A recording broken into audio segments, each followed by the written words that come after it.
everybody, what is up? Welcome back to my channel. If you are new here, hi, I'm Gracie, and today we are talking about one of my favorite subjects in the entire world, my semester abroad with semester at sea this past spring 2020, during this pandemic, complete whirlwind. Still the best, absolute 2.5 months of my life. If you're like, hello, what is she talking about? Hold up. I'm gonna link down below in the description box my playlist from semester at sea. Seriously, some of the best videos, some of my favorites. I absolutely love them. I will cherish them for the rest of my life because, like I said, the best 2.5 months ever. If you only have a couple of minutes, go watch that 3-minute video. I promise you, it's incredible. So today I'm going to be talking to you about my top 10 experiences with semester at sea. There are so many more I could add to this list, but I thought I would cap it at 10. And you'll see some never seen before footage on here and all kinds of things, and I'm so excited to kind of get into just a little bit of detail about some of the things I did while I was abroad on semester at sea. So if you're new here, welcome. Do not forget to subscribe down below and totally join the girl gang, join the fam. I would absolutely love that. And let's get into my top 10. Okay, so coming in at number 10 is the Shibuya crossing in Tokyo, Japan. I'm also putting a /Shibuya Sky Tower, which is something we did after the crossing, and we were actually able to see the Shibuya crossing above it all from the tower. So that whole experience of about 2.5 hours was absolutely incredible. I was so excited, first of all, to go to Japan, but when we learned in our global studies class, there was this place called the Shibuya crossing, which has the most foot traffic in the entire world out of any crossing. There's an average of like 2,500 people that cross the crosswalk every single time the light turns green. It was insane to be a part of it. We actually crossed it a couple of times because we thought it was so funny. We got some cute pictures out of it. I took footage of all of the people crossing, and seriously I have to speed it up so much because it was like 2 minutes worth of people just walking across. It is the busiest intersection in the entire world, and it was just something so special to be a part of. And we got to go up to the Shibuya Sky Tower and we watched it from above there and just really got to see the whole city of Tokyo, and it was absolutely incredible. So if you do go to Japan, 10 out of 10 recommend to check out the Shibuya crossing, even if you don't go up to the Sky Tower, which I believe cost us right around $10.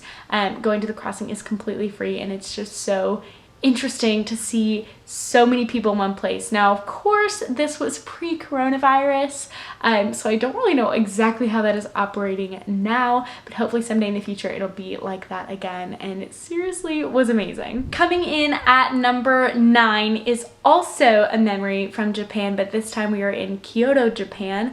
I think our first real night there, and me and my friends stayed in a capsule hotel. If you've seen any viral videos about this, you know exactly what I'm talking about. You get this little teeny tiny pod that you get to sleep in for the night, and it's kind of like a mix between a hostel and a hotel room where you have your own little pod, and you got your own little shade, personal TV and outlets, and a place to store your luggage, like separate lockers, also kind of like living in a dorm in a way, with the communal showers and the communal bathrooms and places to get ready.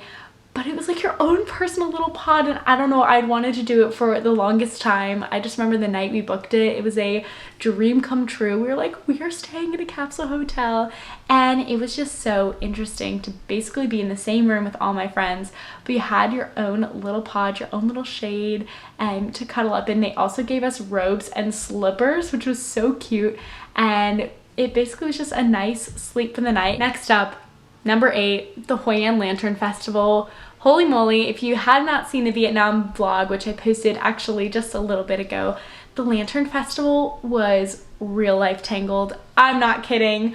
We thought it was sort of like releasing lanterns up like in Tangled, but it actually were just lanterns hung everywhere. But we got to go on one of the lantern boats, and it was magical. We sailed around on the water for 25 minutes. We just talked, and there were all these beautiful boats with lanterns. I mean, lanterns everywhere, and it was so surreal and so amazing and so beautiful, and I'm so glad that we went around that time of Tet, which is a national holiday that Vietnam has, which is why the Lantern Festival was going on, and that we were able to be a part of it because it was straight up Disney magic.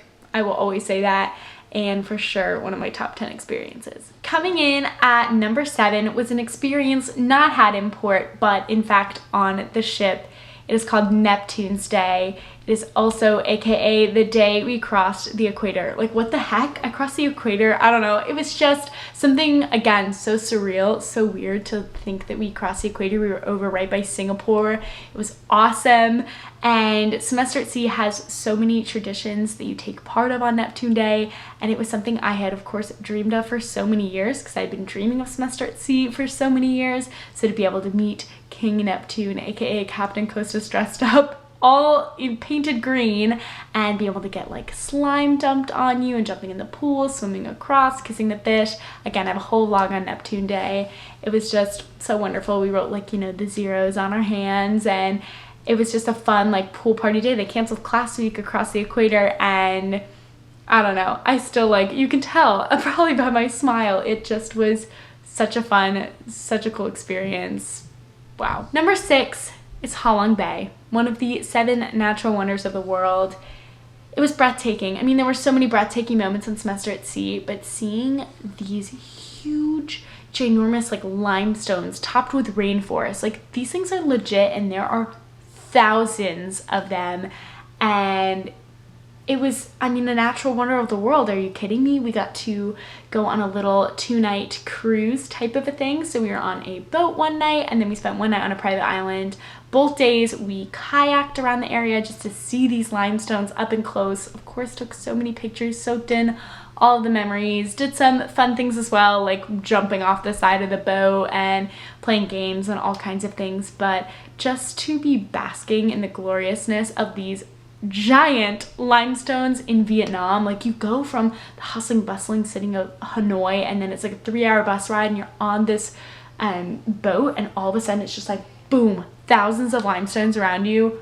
Absolutely insane, wonderful, beautiful. It was like its own paradise outside of the hustle and bustle that we saw of Vietnam, and it was wonderful. Coming in at number 5 is another ship experience. It was Sea Olympics.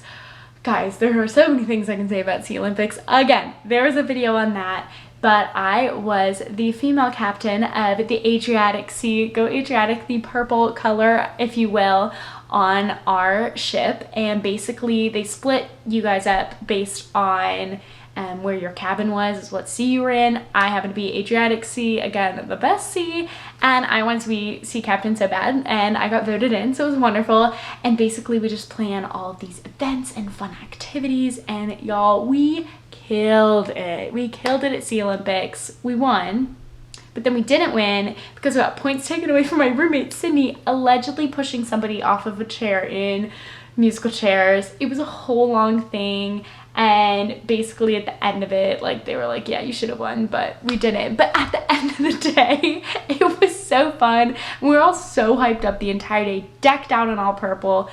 Everybody on the ship participates. Everyone is dressed up in their sea colors, and it's just, you know, your Adriatic Sea pride, your day of pride on the ship. Again, canceled classes to, like, play Olympics games and do relay races and chess competitions and CrossFit competitions, things like that, in order to win points for your sea. And of course, it's a big deal if you do win. You have chants, you have dances. It was just such a fun-filled day on the ship. Probably my favorite day on the ship was that day, the Sea Olympics. So it had to make it in the top 10. Coming in at number 4 is another experience from Vietnam. When I posted my part 1 Vietnam vlog, so many of y'all commented being like, I'm adding this to my bucket list, all kinds of things, looked like the coolest thing ever, and it truly was, and that was coconut boats. Okay, so my roommate Cindy told us about this. She had a whole arsenal of Vietnam research before I had even looked up one thing, so I was like, okay, let's look at all your stuff, and I was like, whoa, this looks awesome. This is not what I thought of when I thought of coconut boats.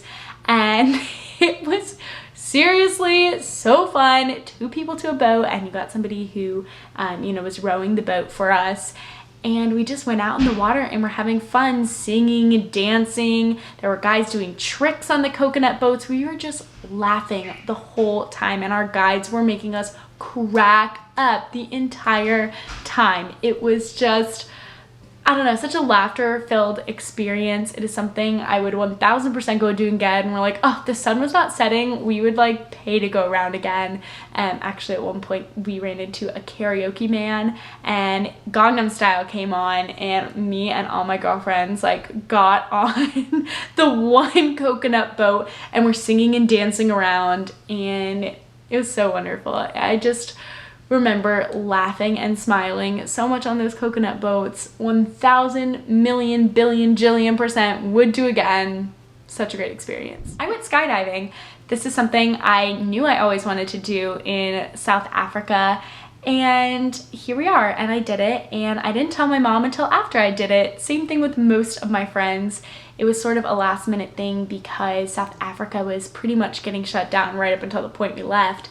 And they said, hey, we think that this is the last day we're gonna be able to get you in for skydiving. Our tour guide of our safari, he told us, he's like, I think this is the day that y'all have to go skydiving. And we're like, okay, let's do it. Sort of out of the blue, we all woke up, braided our hair, and we went and skydived in Mossel Bay. And that honestly was such a blessing in disguise because Mossel Bay is beautiful.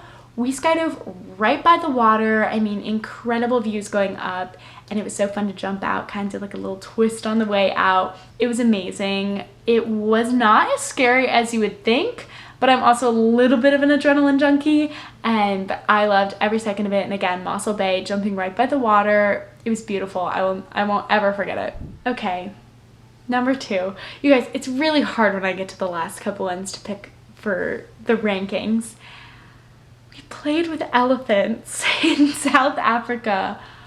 Oh my word, like if you know me, again, this is something I wanted to do for so long, and being so up and close, so personal, touching, hugging, loving on, feeding these magnificent giant elephants, again, something I'll never forget, an experience that I wish upon everyone who is not scared of elephants, because it was amazing. And to learn the backstories, we were actually at an elephant sanctuary, and the money we had paid to do this experience was actually getting donated to these elephants. They actually went through the whole plan with us, and all of actually financials they went into to show us where all the money was going, things like that. So we felt really confident that we weren't contributing to animal abuse, because that was kind of a big concern of ours with playing with these elephants, and it was wonderful.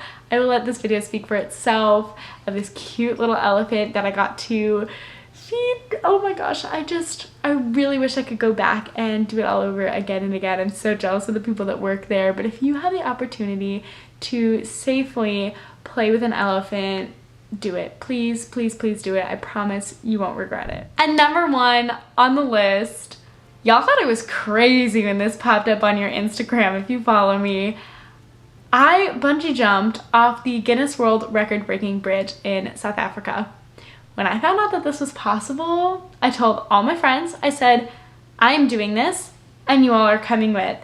Sorry, Megan. Megan did not jump, but even Sydney jumped, and y'all have seen the video of Sydney jump too. If you follow me on Instagram, I'll put her video in here as well because it is hilarious. She's had knee surgery, so they couldn't strap her at the ankles, and she just had a little bit of a tough break. But for me, I don't know, it was kind of scary. I'm not gonna lie, as soon as you jump off the platform, you feel like you're falling. You're like, I hope this like bungee is gonna catch me at the bottom, and it does, and it's wonderful. And you're swinging around in the valley of all places of this huge bridge. You actually have to take a zip line across, then to bungee jump off, and then you get to come back up and walk across the bridge. And it's a pretty busy bridge above, but below is where they do the bungee jumping, and it was so thrilling and exhilarating. And me and my friend Olivia were like, should we go again? Like, we really thought about going again while we were already up there because it was pretty cheap to go again. And we didn't end up doing it because we kind of freaked out. I was like, well, I was okay once, but will I be okay twice? I don't know. But jumping off a bridge, it's like when your parents tell you not to jump off a bridge just because your friends do. Like, I was that friend that was like, we're jumping off this bridge. And I pretty much went first, and it was so fun. It was so fun, and y'all are gonna think I'm crazy for doing it, but seriously, if you're not afraid of heights, if you're kind of an adrenaline junkie, like, don't count that out. It was so great. So those are my top 10 semester at sea experiences. Thank you for sitting here and reliving them with me in this video. I mean, even just talking about them brings me so much joy and brings me back to all those happy moments that I did have on semester at sea. Again, I will link my playlist down below. Y'all can check out everything that I've sort of posted about semester at sea. Like I said, and I will continue to say for the rest of my life, the best 2.5 months ever, literally ever.